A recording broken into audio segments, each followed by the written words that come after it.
In this video, I'm going to show you how you can easily change your name on Instagram.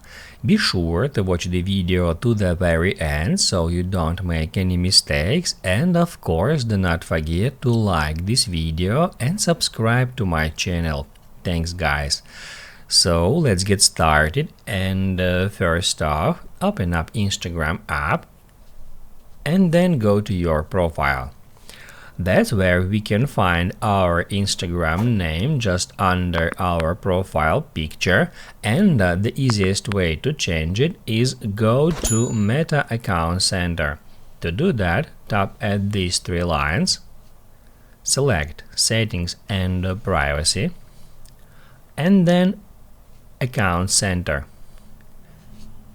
After that, go to Profiles and then select a profile associated with your current Instagram account. Once you've done that, tap at Name, and that's where we can change it. Just edit the name as a regular text. You can remove current one, enter new one, then just tap at that button to save it. Keep in mind that you can only change your name twice within 14 days.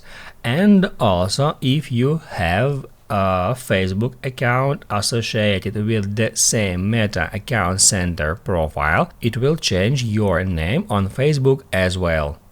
That's how you can easily change your name on Instagram.